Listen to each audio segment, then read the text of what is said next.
crimes de guerre. Il me faudrait plus d'une heure pour toutes les recenser.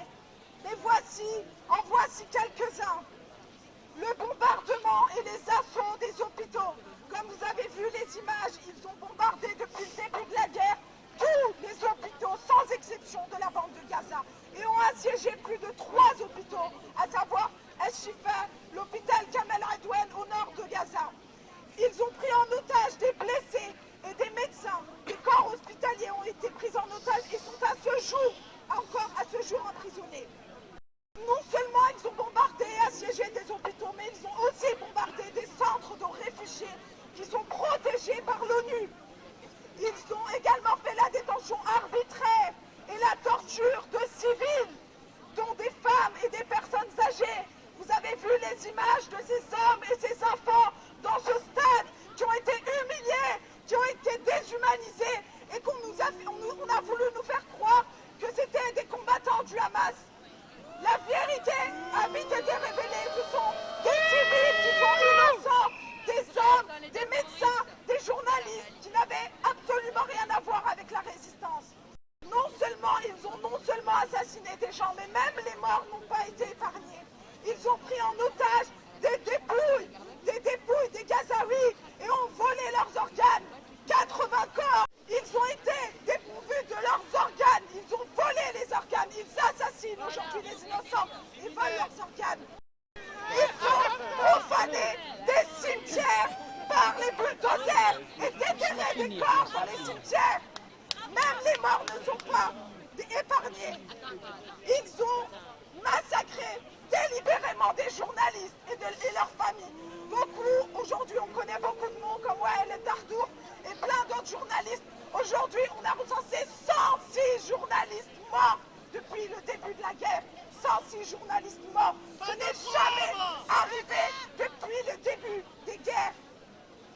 Il y a également le blocus des aides humanitaires et la privation de nourriture. Ils privent de nourriture plus de 2 millions d'êtres humains. Aujourd'hui, si on ne meurt pas sous les bombes à Gaza, on meurt de famine et de maladie.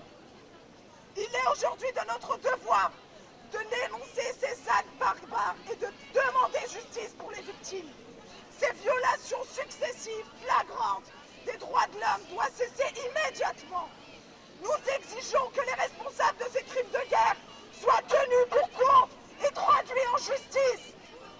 Des enquêtes impartiales et transparentes doivent être menées le plus rapidement possible pour garantir que tous les coupables rendent des comptes, y compris nos responsables aujourd'hui qui soutiennent ce génocide. En tant que citoyens conscients et soucieux de la justice, nous avons aussi un rôle à jouer, car dénoncer n'est pas suffisant. Nous devons exercer notre pouvoir en tant que consommateurs et faire pression sur les entreprises qui soutiennent et profitent de ce massacre.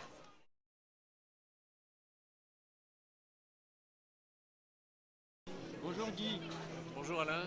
Aujourd'hui c'est un rassemblement, un de plus, par rapport à cette situation qui dure depuis 85 jours. Et alors on sait ce que fait Israël. On ne le dit pas, mais on sait ce que fait Israël. Ça ne porte toujours pas le nom de génocide, ça pourrait le porter. C'est déjà nommé ainsi par la Fédération internationale des droits de l'homme. C'est nommé ainsi par l'Afrique du Sud qui vient de saisir la Cour internationale de justice. Et moi personnellement, en France, je me préoccupe, je suis très soucieux du comportement de la société française qui ne réagit pas. Le gouvernement, je sais ce qu'il fait et il s'affirme complice. Pas plus tard qu'hier, il dénonçait la terreur russe à l'égard des infrastructures ukrainiennes civiles et il n'est pas capable d'en faire autant par rapport à Israël. Donc le deux poids deux mesures, il est avéré. Le gouvernement sait ce qu'il fait, il se sait complice et ça ne le gêne pas. Après, reste la société française. Et finalement, c'est très urgence pour moi. Comment se fait-il qu'on ait été pétainiste? Pendant longtemps, je me suis demandé cette chose-là, je me suis posé cette question pendant longtemps. Finalement, je sais pourquoi on a été pétainiste. C'est parce qu'il suffit de ne rien faire, comme nous le faisons aujourd'hui, pour avaliser des génocides. Alors, je pense qu'il y a une question de langage dans tout ça.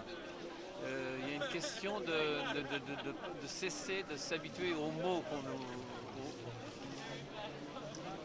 qu'on nous fournit. Alors, du coup, je renvoie à la lecture de Victor Klemperer, La langue du Troisième Reich. Le relire, c'est éclairant, y compris pour ce qui se passe en ce moment. Traiter les pro-palestiniens d'antisémites, pour moi, c'est une question foreclose. Foreclose, comme en psy, hein, ça veut dire déconnecté de la réalité. Donc, ça n'a plus aucune prise.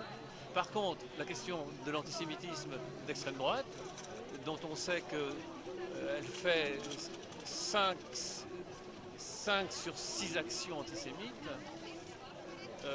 là ça reste valable. Mais s'agissant d'accuser d'antisémitisme les pro-palestiniens, sincèrement, c'est déconnecté, c'est dans les nuages. Hein. Ça fonctionne encore assez bien dans la majeure partie de la population, cette façon de tuer dans l'œuf toute contestation, ça marche encore assez bien. Et puis d'ailleurs, qui voudrait se retrouver avec l'étiquette antisémite, c'est tout de suite une désocialisation assurée. Hein. Mais quand même, en ce moment, curieusement, c'est même pas une question qui est tellement portée, même par les médias. Même par les médias qui nous racontent qu'il faut défendre le droit prétendu d'Israël à se défendre, qui est en pleine conquête en ce moment. Les communiqués militaires de tous les jours parlent de conquête. C'est un sujet trop grave. Après tout, là on est en train de passer dans un autre monde, hein, donc on verra bien. Mais pour ce qui est de l'essentiel et du fond, non, je vois pas ce qu'il y a à lâcher.